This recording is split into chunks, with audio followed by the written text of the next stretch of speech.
October 20th, 1944. Cleveland, Ohio. At 2:41 p.m, the quiet streets of the East End erupted in fire. A deafening roar split the afternoon as a massive gas tank ruptured, hurling steel through the air like shrapnel. Flames leapt stories high, swallowing homes, cars, entire blocks in seconds. A wave of heat melted asphalt, windows shattered miles away. The blast was so fierce it shook the foundations of downtown. In a single instant, a working-class neighborhood vanished beneath a pillar of fire and smoke. How on earth could something like this happen? In the autumn of 1944, Cleveland's East End was a neighborhood of rhythm and routine. Rows of modest homes lined the narrow streets, their porches crowded with flower boxes and bicycles. The war had filled the factories and shipyards with noise and pride. Men in soot-streaked coveralls walked home at dusk with their lunch pails, while women chatted over fences and children played stickball beneath the faint smell of gasoline drifting from the refinery district. Along East 61st Street stood the East Ohio Gas Company, 4 great steel tanks holding thousands of barrels of liquefied natural gas. To most residents, the tanks were part of the skyline, as ordinary as church steeples or water towers. They trusted the men who worked there. The plant supplied warmth to a city of nearly 1 million people, its pipelines feeding the boilers that kept Cleveland alive through bitter winters. Inside the facility, engineers monitored gauges and valves that hissed softly like steam engines at rest. The company had pioneered the process of storing natural gas in liquid form, an innovation that allowed vast reserves to be held in small spaces. It was efficient, economical, and they believed safe. But beneath that confidence lay something unseen. The liquefied gas, kept at minus 260 degrees, was heavier than air. If it ever escaped, it would roll across the ground like a cold fog, invisible and deadly. Few outside the company understood that. Fewer still imagined it could happen. As October wore on, the city prepared for another grey Ohio winter. Families stacked firewood, children gathered leaves, the hum of industry filled the air. And in the shadow of the shining storage tanks, a quiet pressure was building, one that no one could see and no one was ready for. The warning signs. In the months before October 1944, Cleveland's East End pulsed with the quiet certainty of industry. The East Ohio Gas Company's plant on East 61st Street stood like a fortress of progress, 4 massive steel tanks shimmering in the sun, symbols of a city confident in its modernity. The company was proud of what it had built. By the early 1940s, East Ohio Gas had become a pioneer in the storage of liquefied natural gas, or LNG, a process that allowed enormous volumes of gas to be condensed by cooling it hundreds of degrees below zero. It was cutting-edge technology, developed under the supervision of the company's engineers and praised by the American Gas Association as a triumph of wartime innovation. Tank number. 1 had gone into service in 1940, followed by number 2 and number 3 soon after. Each was a towering cylinder of welded steel plates, their domed tops visible for blocks. Tank number 4, completed in 1942, was the largest, holding nearly 5 million cubic feet of liquefied gas. Inside, the gas sat at negative 260 degrees Fahrenheit, maintained in a fragile balance between temperature and pressure. At the head of the company was E.M. Esser, a man of numbers and progress. His engineers, men like Abe Fleiderer, the plant superintendent, and R.L. Smith, the chief engineer, shared that same faith in the science they had helped create. They trusted the math, the metallurgy, the meticulous safety systems. They believed, as so many did in that era, that American industry could outthink nature itself. But the steel used for the tanks was not designed for such extremes. The lower nickel content, chosen partly for cost and wartime material shortages, made the metal brittle at cryogenic temperatures. It was a decision made years earlier, a small compromise buried in the specifications. No one could yet see the invisible crack forming in the future. By the autumn of 1944, Cleveland's plant was operating near capacity.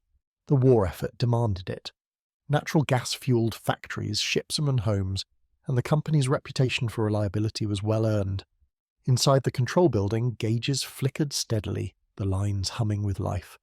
Outside, workers walked their rounds, checking valves and listening for leaks, a routine as familiar as breathing, but small signs began to appear. In early October, one technician noticed a faint frost building near the base of tank number 4. It wasn't unusual, condensation often formed where cold gas met warm air, but this frost was persistent, thicker, spreading farther each day. When he ran his hand across the steel, it came away damp and bitterly cold. He mentioned it to his foreman, who nodded and made a note to inspect it later. A few days afterward, another crewman reported hearing a soft hiss from one of the lower joints.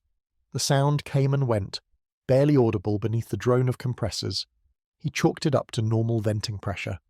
"Keep an eye on it," the foreman said. "We'll check it during the next maintenance cycle." Maintenance cycles were rare in 1944.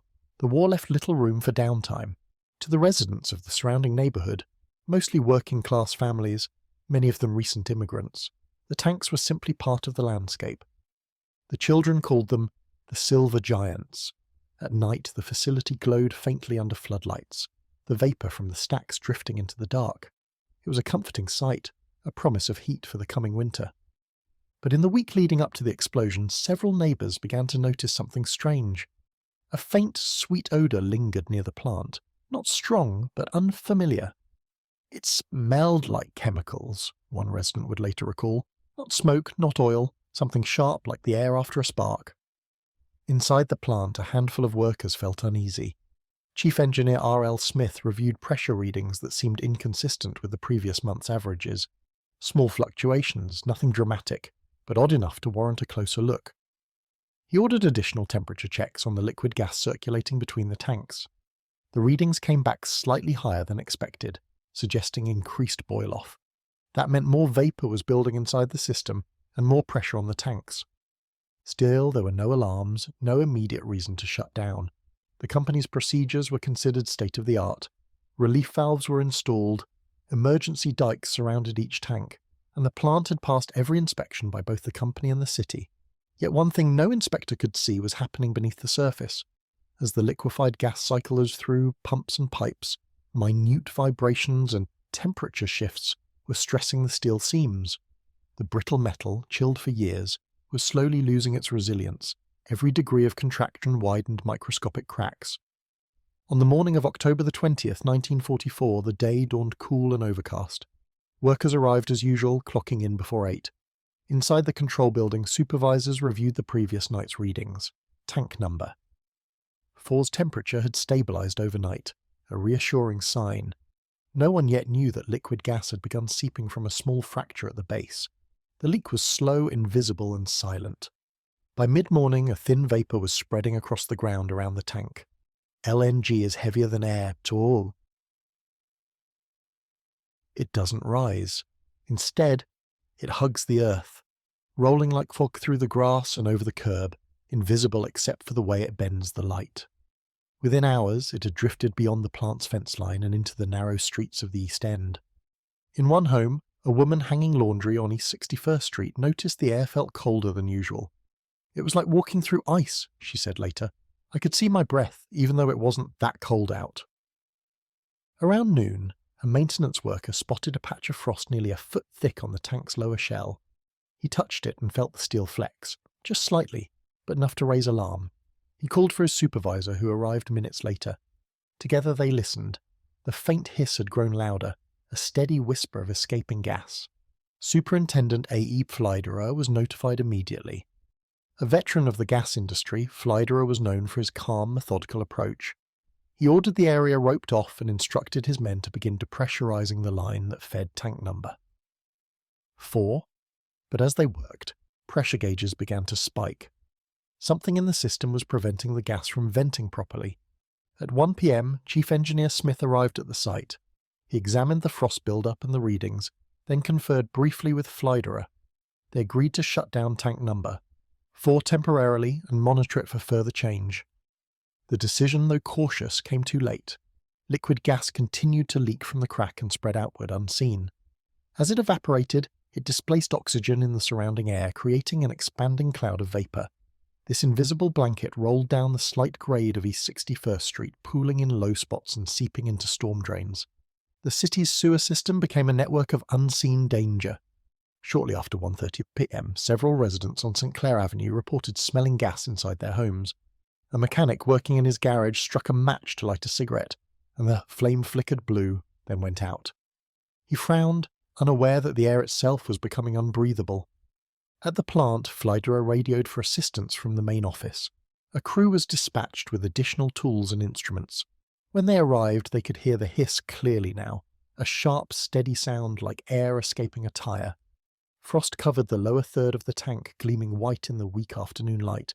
No one yet understood the scale of the danger. They believed, as the manual said, that any vapour would dissipate harmlessly into the air. But the air that day was still and heavy. The gas stayed low, creeping outward with every minute.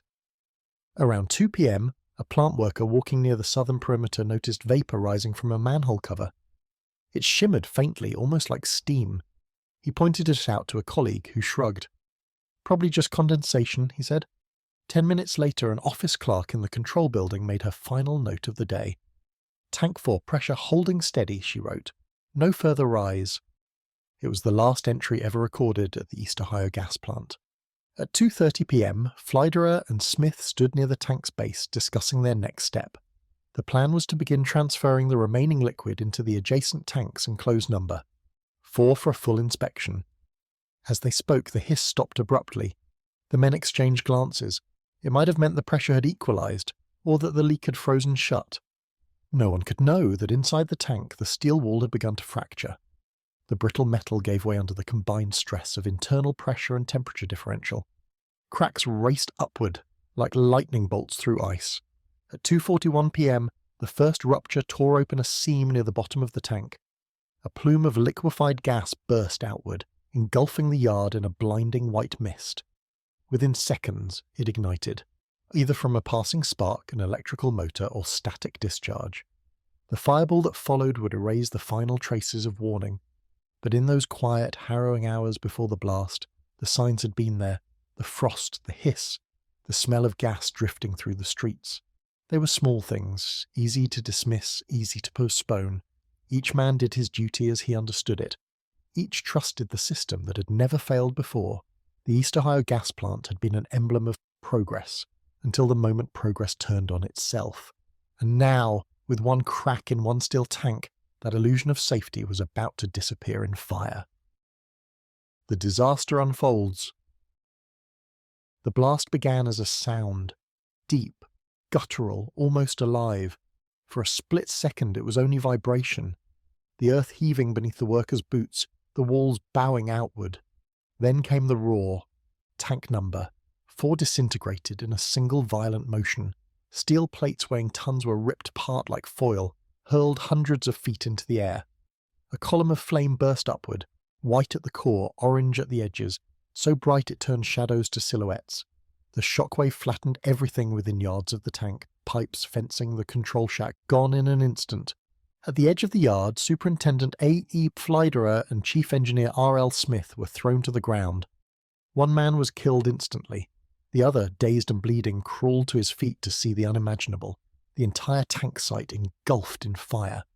The liquefied gas, now vaporized by heat, poured outward in rolling waves, igniting as it met the air. The fire spread faster than any human could move. Within seconds, flames reached the perimeter fence and leapt across East 61st Street. Houses on the opposite side exploded into flame. Roofs ignited like kindling. Residents thought at first it was an air raid. The war was still raging overseas, and Cleveland's factories produced equipment for the military. "I thought the Germans were bombing us," one woman later said. "The sky just turned white and the windows blew in." For blocks around, people were thrown from their chairs. Windows shattered. Doors tore from hinges. A wave of pressure rolled through the city, toppling telephone poles and shattering storefront glass nearly a mile away. Then came the silence. A half-second where the world seemed to stop, before the fire began to roar again, louder than before. Inside the plant, the remaining tanks began to heat rapidly. The inferno surrounded them, says, their steel shells glowing red. Tank number 3, only a few yards away, began to buckle under the rising temperature. Relief valves screamed as superheated vapor vented into the flames, feeding them higher. The men who survived the first blast tried desperately to act. Some ran toward the control building, others toward the gates. Flydera was last seen shouting orders, waving his arms for his crew to get clear. Moments later, a second explosion tore through the yard, sending a column of fire hundreds of feet high. Across the neighborhood, Chaos reigned. Families poured into the streets, clutching children, faces streaked with soot and blood. The air was thick with heat and smoke, so hot it seared lungs. Cars ignited where they stood. Wooden porches burst into flame just from the radiant heat. At the corner of St. Clair Avenue and East 61st, the blast threw a streetcar from its tracks. The conductor, covered in glass, stumbled into the street calling for help. Passengers climbed through shattered windows, their clothes smouldering. A mile away, at the downtown offices of East Ohio Gas, President E.M. Esser heard the explosion and felt the windows tremble. Moments later, the phones began to ring. Reports of fire, of a tank explosion, of chaos on the east side. He ordered all available crews and fire equipment to the scene, not yet realizing how vast the disaster was. The Cleveland Fire Department responded within minutes. Engine companies from across the city converged on the East End, sirens wailing through smoke so thick it turned noon to twilight. But as the first engines arrived, they faced a nightmare beyond comprehension. The main gas lines feeding the plant had ruptured, and the escaping vapor ignited in towering plumes. Streets were impassable. Fire hydrants hissed steam as hoses melted in the heat. The firefighters could only stand back, helpless, as block after block erupted. One engine company managed to set up near St. Clair Avenue, attempting to protect a row of houses from the spreading flames. But the radiant heat was unbearable. Within seconds, paint blistered, and the men were forced to retreat. The fire chief radioed a desperate call for reinforcements. "We need every truck in the city. This whole district is burning." At that moment, the true scale of the disaster began to unfold. The liquefied gas had not only escaped into the air, it had flowed into the sewers, turning the city's underground network into a fuse. Beneath the streets, invisible rivers of vapor moved through the storm drains, searching for an outlet. Blocks away from the plant, manhole covers began to rattle, then lift. Blue flames licked out from the cracks in the pavement. In basements, the smell of gas grew stronger. Within minutes, explosions began erupting across the neighborhood, one house at a time, then dozens. On East 59th Street, a bakery vanished in an instant, its brick walls collapsing outward. On East 62nd, a row of garages exploded, hurling debris across yards. Each new blast sent fire leaping higher into the blackening sky. People ran without knowing where to go. Mothers carried infants through smoke-choked streets. Men tried to drive their cars to safety, only to find roads blocked by burning debris. Fire engines weaved through crowds, horns blaring. Somewhere a church bell began to ring, not from ceremony, but from the heat warping its metal. At 2:45 p.m., less than 5 minutes after the first explosion, the fire could be seen from 20 miles away. Witnesses on Lake Erie saw a towering pillar of smoke rising over the city, glowing orange at its base. Downtown office workers crowded at windows, watching the eastern horizon burn. In the neighborhoods nearest the plant, the air became unbreathable. The heat stripped oxygen from the streets. Eyewitnesses described fire rolling like water, moving down alleys and around corners. It was not the kind of fire that could be fought. It was alive, feeding on vapor, unpredictable and unstoppable. Fire Chief Walter McCormick, arriving on scene, surveyed the destruction and made the grim calculation. This was no longer a firefight. It was an evacuation. He ordered his men to pull back, set up perimeter lines and focus on rescuing survivors. "We couldn't put it out," one firefighter later said. "We could only try to stop it from taking the rest of the city." By 3 p.m., police began closing off streets miles from the epicenter. Hospitals across Cleveland were put on emergency alert. The first injured began arriving at St. Vincent Charity Hospital and Huron Road Hospital. There were burns, broken bones, smoke inhalation. Many were unrecognizable, carried in on makeshift stretchers or in the arms of strangers.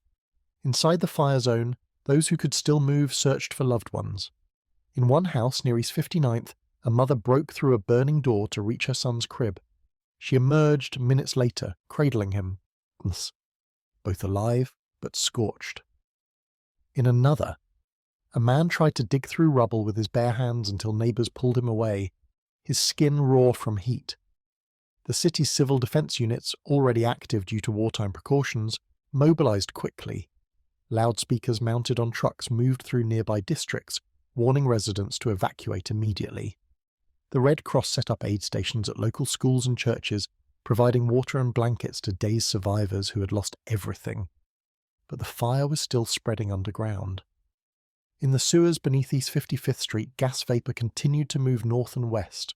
Shortly after 3:15 p.m, another explosion ripped through the intersection of East 55th and Gradina Avenue, blowing manhole covers skyward and igniting new fires in the residential blocks beyond. Every time firefighters thought they had contained the blaze, it reappeared somewhere else. The gas lines beneath the city were feeding it from within, a chain reaction no one could control. At City Hall, Mayor Frank Lausch received constant updates from police and utility officials. He declared an immediate state of emergency and requested assistance from nearby communities. The National Guard was placed on standby. Lausch later described the view from the roof of City Hall. It looked like the end of the world. By late afternoon, nearly half a square mile of Cleveland's east side was burning. The heat was so intense that telephone wires melted and streetlights drooped. Overhead, black smoke blotted out the sun. The roar of the flames was a constant thunderous sound, like freight trains colliding. For the families trapped inside the perimeter, time lost all meaning. Some crouched in cellars, covering their mouths with wet cloths. Others fled toward the railroad tracks, guided by the sound of fire engines and the screams of neighbours. A few, caught in the open, threw themselves into ditches or behind stone walls, praying the heat would pass. One survivor, Josephine Lang, recalled later, "I saw the sky turn to fire. Everything around us was burning. I thought the world had exploded." At 3:30 p.m, more than 40 minutes after the first blast, tank number 3 finally gave way. The explosion was even greater than the first. Steel fragments, some weighing several tons, rained down across the city. One piece was found nearly a half-mile away. The force of the blast shattered windows in downtown Cleveland. The second major explosion sealed the fate of anyone still inside the immediate radius. Entire blocks disappeared under fire. The flames merged into one massive inferno stretching nearly a mile wide. As the day darkened, the glow could be seen across the lake, reflected in the clouds, a burning wound on the skyline of industrial America. And still, beneath the surface, the gas kept flowing. The city would not sleep that night. The East End, once a neighbourhood of porches, corner shops and laughter, was gone, consumed in a storm of fire no one saw coming and no one could stop. As darkness fell over Cleveland, the fire burned brighter. The East End was a sea of molten orange, a landscape stripped of shape and sound except for the roar of flame and the crash of collapsing homes. By 4 p.m, every available firefighter in the city was on scene. More than 100 men battled the inferno with little more than courage and desperation. They faced temperatures so high that the air shimmered like glass, boots melted, hoses burst in their hands, the water turned to steam before it even reached the flames. Chief Walter McCormick called for backup from nearby suburbs. Lakewood, Palmer, Shaker Heights, every department that could spare a truck. They came in convoys, sirens wailing, their crews grim-faced as they approached a horizon that looked like a rising sun. But still, there was no single fire to fight, only dozens. Everywhere the gas had travelled, explosions followed. Each manhole could become a bomb. Each crack in the street could vent vapour that caught fire without warning. One fire captain later said, "You could hear the street breathing, hissing and groaning like something alive." In the command tent hastily erected 2 blocks from the epicentre, Mayor Lauscher stood with fire officials and East Ohio Gas executives, including President E.M. Esser. Esser's face was grey with ash and disbelief. "Can't be spreading through the mains," he kept saying. But the evidence was undeniable. Gas lines that fed the entire east side were compromised.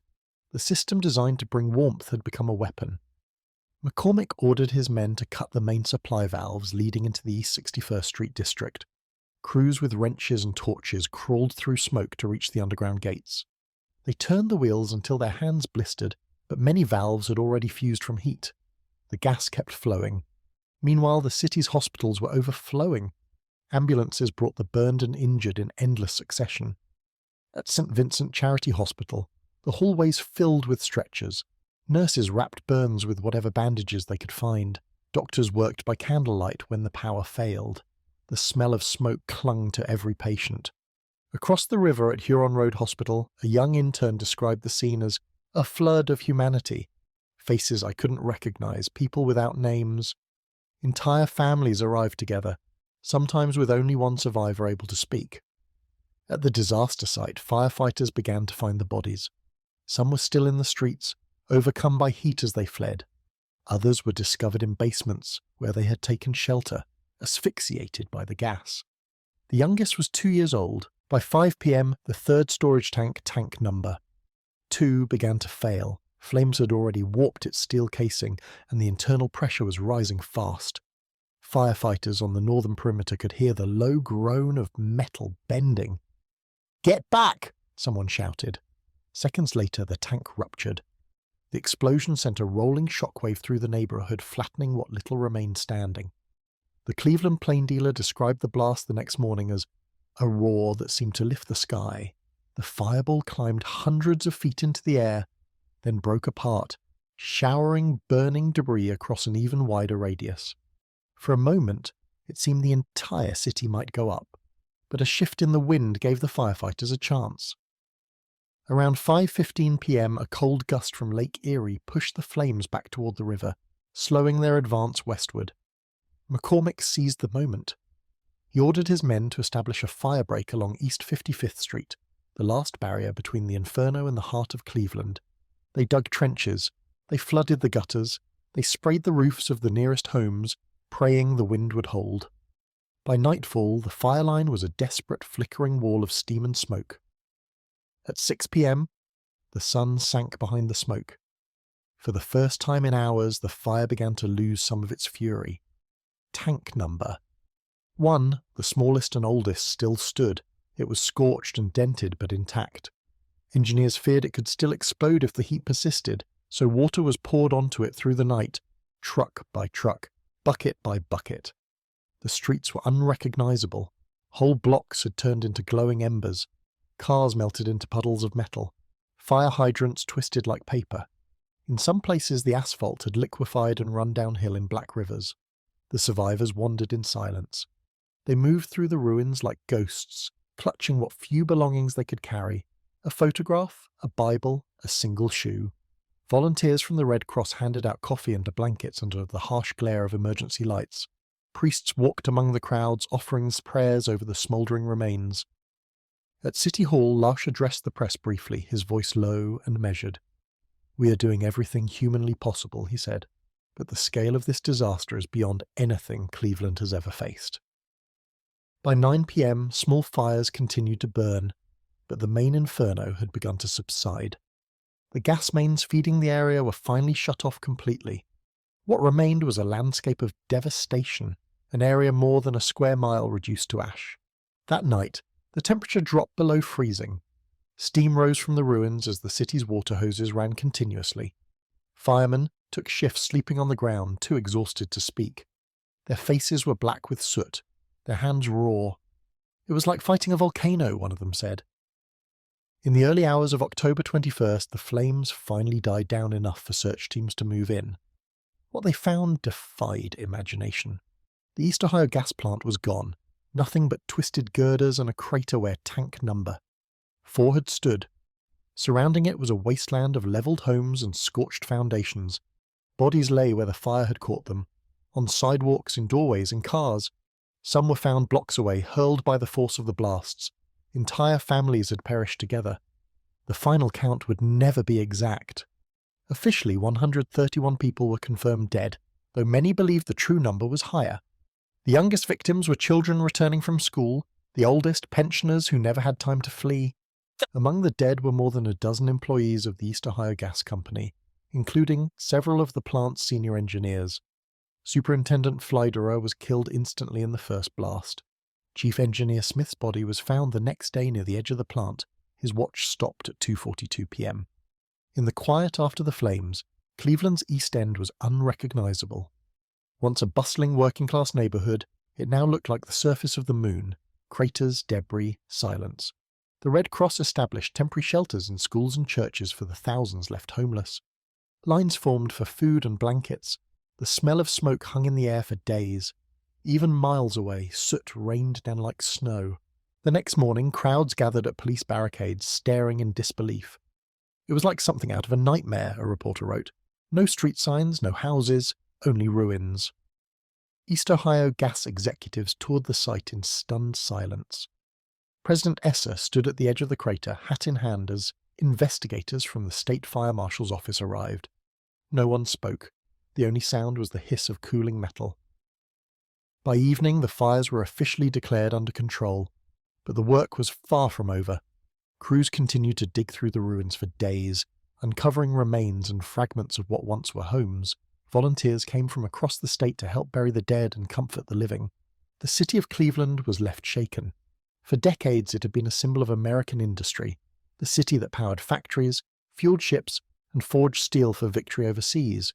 But now it had become a symbol of fragility, a reminder that progress, unchecked, could destroy as easily as it could build.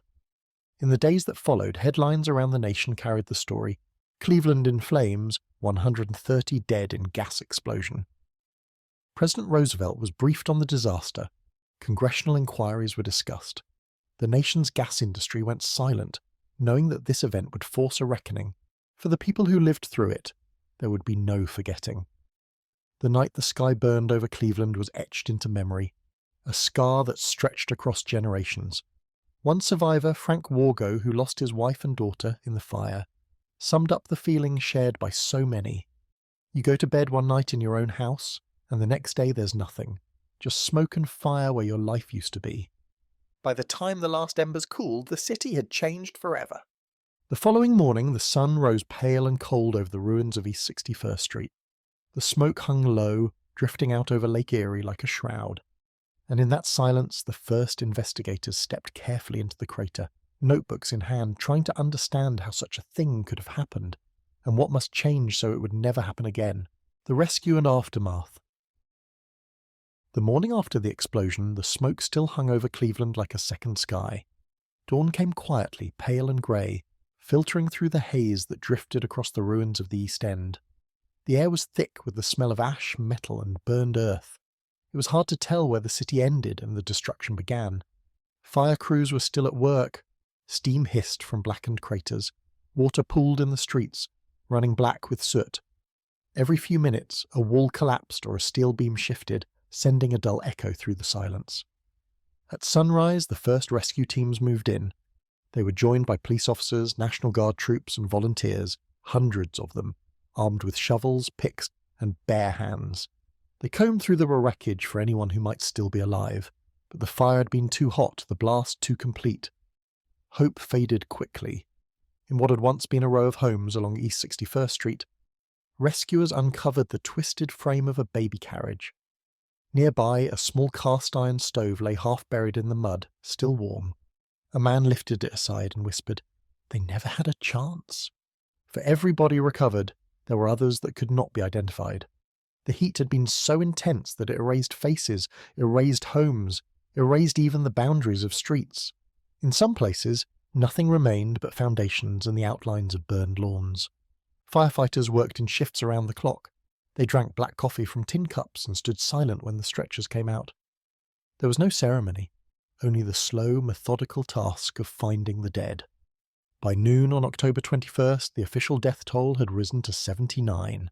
By evening, it was over 100. The Red Cross set up command centres in nearby schools and churches. Volunteers passed out sandwiches, blankets, and clothing. Hundreds of families had lost everything, not just their homes, but every photograph, every keepsake, every trace of a life before the fire. At St. Vitus Church on Lausch Avenue, Father John Petrovic opened the doors to the displaced. He stood in the doorway as lines of soot-streaked families filed in, offering quiet words and a place to rest. You could see it in their eyes, he said later. They weren't just tired. They were broken. Reporters from across the country arrived that day. The Cleveland Plain Dealer and the press devoted their front pages to the catastrophe. Photographers climbed the rubble, capturing scenes that defied belief. A house reduced to a single chimney. A car melted into its driveway. The skeletal remains of tank number. 4 jutting like ribs from the earth. For the first time, the rest of America saw what had happened in Cleveland.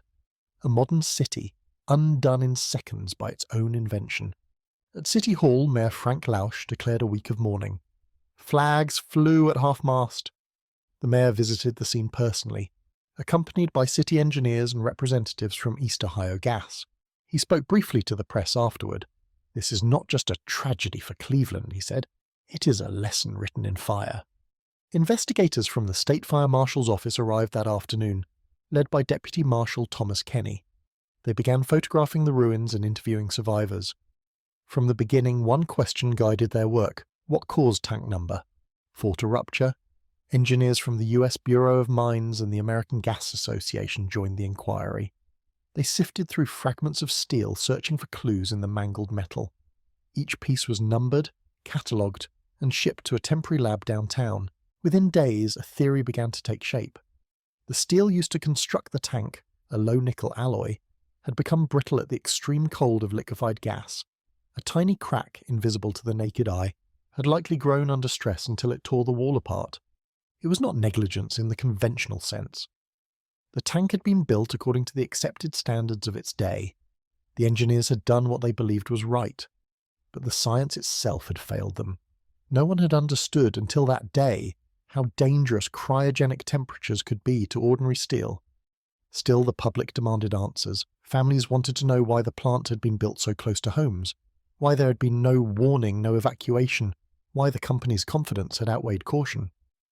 In the neighborhood surrounding the plant, anger mingled with grief. At the temporary morgue established in a high school gymnasium, hundreds gathered to identify the dead. Many could not. The bodies were burned beyond recognition. For those who could not be identified, mass graves were dug at Calvary Cemetery. The funerals went on for days.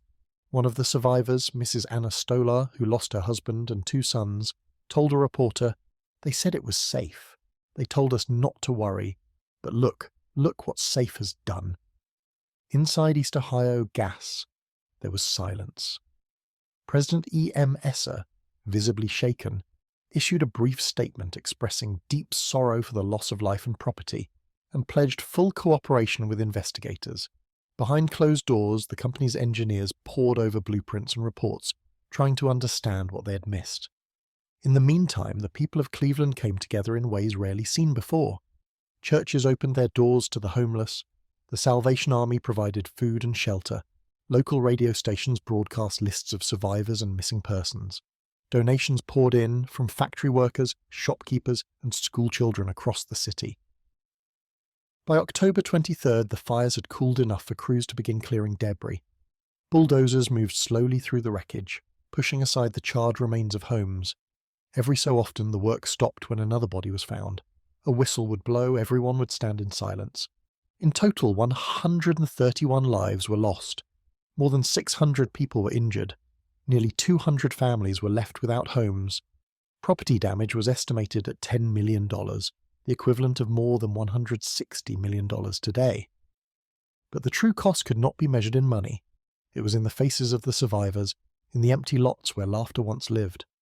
For weeks, the East End smouldered. The stench of burned gas lingered long after the flames were gone.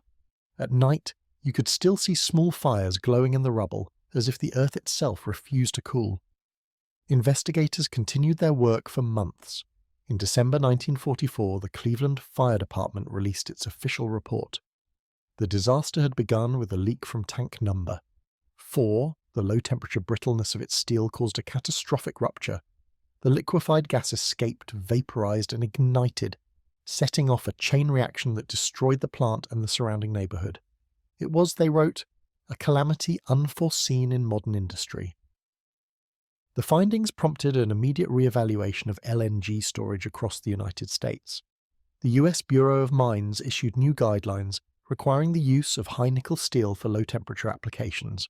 Cities across the country ordered inspections of gas facilities within their limits. But for Cleveland, those reforms came too late.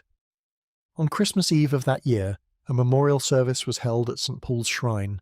The church overflowed with mourners, families, firefighters, city officials, and the weary men who had dug through the ruins. Candles lined the altar. The names of the dead were read aloud one by one. Many in the congregation wept openly. Outside, snow began to fall. The ashes of the East End were still warm beneath the ground. In the months that followed, rebuilding began slowly. The East Ohio Gas Company purchased the land surrounding the old plant and cleared the site completely. No new tanks would ever stand there again. The company pledged to pay compensation to victims' families and rebuild the destroyed homes, though for many, no amount could replace what was lost. By the spring of 1945, grass had begun to grow where the plant once stood. Children returned to play in nearby streets, though they were quieter now. The neighbourhood carried its scars in silence. Some families never came back. They moved to other parts of the city, unable to face the memory of what had happened. Others stayed, determined to rebuild their lives where they had lost everything. Decades later, survivors would still remember the sound, that first terrible roar that split the sky. They would speak of it in hushed tones, as if the air itself still held the echo. The East Ohio gas explosion remained the deadliest industrial accident in Cleveland's history, and one of the worst on American soil. But it also became the foundation of modern gas safety. From its ashes came new regulations, new materials, new vigilance. Every LNG tank built afterward would bear the lessons written in Cleveland's smoke. Yet for those who lived it, those changes brought little comfort. They remembered faces, not reforms. They remembered the heat that peeled paint from walls, the silence after the flames, the empty chairs at the kitchen table. One firefighter, Thomas Walsh, who had worked 36 hours straight at the scene, spoke years later. "We thought we'd seen everything. Factory fires, oil tankers, explosions at the docks. But nothing like that. It wasn't a fire, it was the end of a neighbourhood. And in many ways it was. Cleveland rebuilt. Streets were renamed, new houses rose from the ashes, but the memory remained, buried beneath foundations and sidewalks, a reminder of the price paid for progress." In the years after the disaster, a small plaque was placed near the site. Its words were simple: "In memory of those who perished in the East Ohio gas explosion, October 20th, 1944, may such tragedy never come again." People who walked by often stopped to read it, some with tears, others with silence. And on windy days, when the air carried the faint scent of the lake, a few said they could still smell the ghost of gas on the breeze. The legacy. The flames of the East Ohio gas explosion had long been extinguished, but the scars they left behind changed more than a neighbourhood. They changed the very way America thought about progress. In the weeks that followed the disaster, Cleveland's newspapers chronicled every step of recovery: the funerals, the relief funds, the cleanup. But beneath the headlines, something deeper was taking root, an awareness that the pursuit of innovation carried consequences. Before October 1944, liquefied natural gas was seen as the fuel of the future, cheap, efficient, and virtually limitless. The East Ohio Gas Company had been a pioneer, one of only a handful in the world capable of storing and distributing LNG. The system had worked flawlessly for 4 years. The plant had supplied nearly a third of Cleveland's heat. Now it was gone. In the first technical conferences after the explosion, engineers spoke with an unfamiliar tone: humility. Representatives from the American Gas Association, the U.S. Bureau of Mines, and the National Fire Protection Association gathered to study the ruins and the official investigation. Out of those meetings came the first national standards for LNG design and operation. New rules required high-nickel steel for cryogenic containment, materials proven to withstand the extreme cold of liquefied gas. Double-wall construction became mandatory, with leak detection systems and emergency venting to release pressure before a rupture could occur. Plants were to be built far from residential districts, surrounded by wide safety zones. These standards, still refined decades later, became the foundation for every LNG facility in America. They were born from the wreckage of Cleveland. For scientists, the explosion forced new understanding. Metallurgists at the Carnegie Institute of Technology conducted tests on the steel recovered from tank number 4. Under a microscope, they found the unmistakable pattern of brittle fracture, a clean, crystalline break that spread at the speed of sound through cold metal. The steel had failed exactly as it was designed not to. Their findings led to an entirely new branch of materials science: fracture mechanics, the study of how microscopic cracks propagate under stress. The lessons learned from Cleveland were applied to airplanes, ships, bridges, and reactors, every structure where failure could mean catastrophe. In a quiet way, the disaster made modern engineering safer for everyone who came after. But in Cleveland, the focus remained on rebuilding. The East End, once a tight-knit community of Polish, Slovenian, and Hungarian families, was slowly repopulated. Streets were cleared, utilities restored, new houses built. Yet nothing was the same. Those who returned found empty lots where their neighbours once lived. Some streets had been rerouted, their names changed, as if the city itself wished to forget. In 1946, East Ohio Gas began construction of a new plant, not in Cleveland, but in Harpersfield Township, far from dense population. It incorporated every safety improvement then known: remote storage, automatic shut-off systems, and reinforced containment. Company officials were careful to emphasize transparency and accountability. The lessons had been costly, but they had been learned. By the 1950s, LNG once again became part of America's energy future. But its rebirth carried the imprint of that October day. Every engineer, every inspector knew the story of Cleveland. It was taught in classrooms, referenced in safety manuals, cited in legal cases, and whispered among plant managers whenever new tanks were proposed near homes. In that sense, the 1944 explosion never truly ended. It lived on as a warning, a reminder that even in times of optimism and innovation, nature has limits that demand respect. Cleveland itself changed too. The city had always been defined by its industry in steel, oil, gas, and manufacturing. But the East Ohio disaster exposed the fragility beneath the pride. In the post-war years, civics planners began moving hazardous industries away from residential areas. Zoning laws were rewritten, fire codes were strengthened, city inspectors received new authority to shut down unsafe operations. It was the beginning of a broader national trend, the birth of modern industrial safety regulation. What Cleveland endured became part of the groundwork for agencies that would emerge decades later, including the Occupational Safety and Health Administration, OSHA, and the Environmental Protection Agency, EPA. The seeds of regulation were planted in that field of fire. For the families who lost loved ones, though, those changes were small consolation. The survivors carried their grief quietly.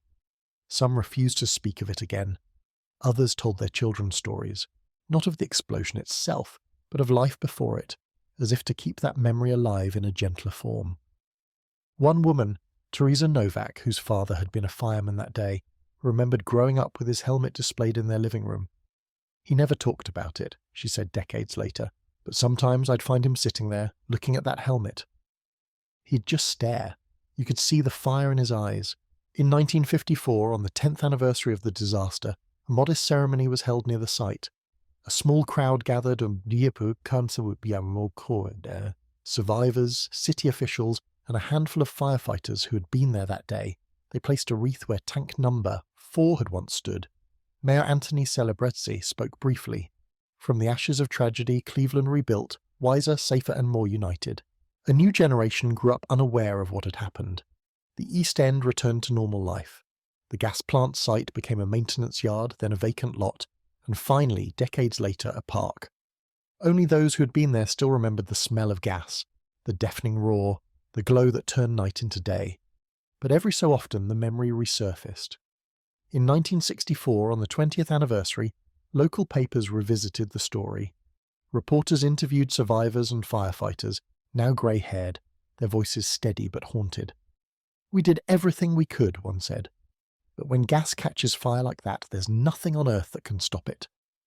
Their words were not of guilt but of awe, an acknowledgement of how powerless humans can be before the forces they create. By the late 20th century, the Cleveland explosion was studied less as a tragedy and more as a turning point, a case study in engineering ethics and public responsibility. Universities used it to teach lessons about system design, risk assessment, and the moral duty of industry. Even in the 21st century, the story remained relevant. Whenever new LNG terminals were proposed, in Massachusetts, Texas, or California, local activists cited Cleveland. "Remember 1944, they would say. Remember what happens when safety comes second." The disaster also reshaped the public's relationship with energy.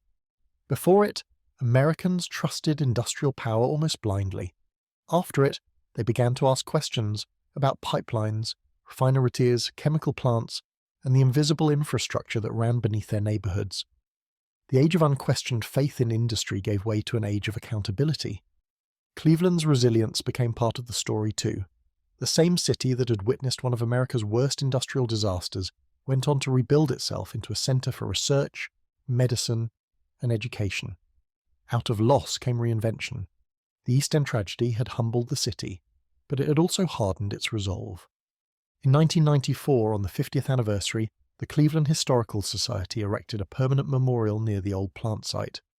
It was simple and solemn, a stone marker surrounded by flowers bearing the names of the 131 who died. Survivors' families gathered for a ceremony. Some brought photographs, others brought children and grandchildren who had only heard the story in fragments. One elderly man, Edward Puskar, who was 8 years old in 1944, stood before the plaque and said softly, "I still hear it sometimes. That boom. I see the fire in the sky." You don't forget something like that. By then, the neighborhood had changed completely. Where rows of houses once stood, there were warehouses, parking lots, and new streets. But beneath the pavement, the memory remained. Every year since, a handful of people still visit on October the 20th to leave flowers or light a candle. Most are descendants of the victims. A few are retired firefighters. They come not to reopen wounds, but to honour endurance, the human capacity to survive, to rebuild, to learn. The legacy of the East Ohio gas explosion is not only written in engineering codes or city archives, it lives in the unseen safety valves, the warning alarms, and the distance now kept between danger and home. It lives in every decision to test, to question, to slow down before another risk is taken. It is in every sense a lesson bought with lives. Nearly a century later, the site where it happened remains quiet. Grass sways where flames once roared. Children play where steel once melted. Most who pass by have no idea that beneath their feet lies ground that once shook with the force of 3 million cubic feet of gas igniting at once. But for those who know, it's sacred ground. The East Ohio gas disaster was a wound in the story of American progress, a reminder that advancement without reflection is perilous, and that safety must be earned, not assumed. From that moment forward, every engineer who designed a tank, every inspector who signed a report, and every official who approved a permit did so under the shadow of Cleveland. That shadow has saved countless lives since. And though the city has moved on, the echoes of 1944 remain, in every siren that wails through the night, in every family that still remembers the light that turned day to fire. When Cleveland rebuilt, it built not just stronger tanks, but a stronger conscience. And in that sense, what was lost that day became part of something larger, the collective memory of a nation learning again and again what progress truly costs. The reflection. Today, the East 61st Street district of Cleveland is quiet. On most days, the only sounds are passing cars and the distant hum of industry. Trees sway where flames once rose, children play on sidewalks poured long after the fire. The ground has healed, but beneath it lies the memory of everything that happened here. If you walk through the neighborhood in the early morning, the air still carries a faint scent of the lake. There are no plaques at every corner, no reminders of the inferno that once consumed these streets. Yet the people who live here know, in a way, that this is hallowed ground, not because of glory, but because of loss. In the archives of the city, the photographs remain. Black smoke rising over rooftops, twisted girders glinting in the light, firefighters standing amid ruin. They look out at us from another age, an America at the height of its confidence, brought suddenly to its knees by the very technology it trusted most. The East Ohio gas explosion was not an act of nature. It was born of calculation, decisions made in boardrooms and design tables, where the drive to innovate met the limits of understanding. Those limits were invisible until they weren't. Yet the story that followed is not only one of destruction, it is one of awakening. When the last fires were out, when the bodies were buried and the ash swept away, the city did what it always had. It rebuilt. But in doing so, it built differently. Safer, wiser, more aware of the line between ambition and arrogance. In that way, the legacy of 1944 extends far beyond Cleveland. It's written in the codes that govern modern engineering, in the cautious signatures of inspectors, in the emergency sirens that test each month across the country. Those sounds, ordinary, reassuring, exist because of what happened here. For the survivors, life went on. They found new homes, new work, new routines. Children grew up and had children of their own. The fire became a story told around kitchen tables, growing softer with time. Your grandfather was there, they'd say. He saw the sky turn to fire. But for the men who had fought the flames, the firefighters, the engineers, the labourers, the memory never left. Some said they could still feel the heat years later. still hear the roar of the first blast in their dreams. They lived with the knowledge that the line between progress and peril is always thinner than it seems. Cleveland honoured them in quiet ways, streets were named for the fallen, training manuals bore their lessons. The gas industry adopted the reforms their deaths had demanded. And in that way they became more than victims, they became teachers to generations who would never know their names. Time, however, does what time always does. It moves forward. The city changed, the factories closed, the steel mills fell silent, and in the rhythm of modern life, the explosion of 1944 faded from everyday conversation. But every October a few still gather at the site, descendants, historians and the last of the old firefighters, to stand where the tanks once stood. They bow their heads, lay flowers, and say little, because there is little left to say. The East Ohio gas disaster remains, after all these years, more than a cautionary tale. It is a mirror held to the American century, a reminder that the same ingenuity that builds can also destroy if left unchecked. That progress without humility invites tragedy. We like to think that we have learned, that our systems are stronger, our safeguards foolproof, but the ghosts of Cleveland whisper otherwise. Every pipeline leak, every industrial fight, every accident born of oversight carries their echo. It says, remember. Remember the frost on the tank, remember the hiss that no one heard in time. Remember the families who trusted the skyline that betrayed them. And perhaps most of all, remember that no invention, no matter how advanced, can replace the simple discipline of care. The people who lived here, the workers, the mothers, the children, never asked to become part of history. They wanted warmth in winter, food on the table, a home safe from war. Instead, they became witnesses to a lesson the world would study for generations. Their legacy is quiet, but vast. It lives in every home heated safely, in every gas flame that burns cleanly behind glass, in every engineer who checks one more line, one more seal, one more bolt before calling a system complete. Cleveland still breathes because of them. America still builds because of them. The ground they once walked is ordinary again, grass, pavement, laughter. But it carries a story that should never be forgotten, because in 1944, for one terrible afternoon, an entire neighbourhood vanished in light. And from that light came understanding. When the flames finally died and the last whistle fell silent, Cleveland stood in the smoke and looked inward. And in that silence, a nation learned what it cost to build itself.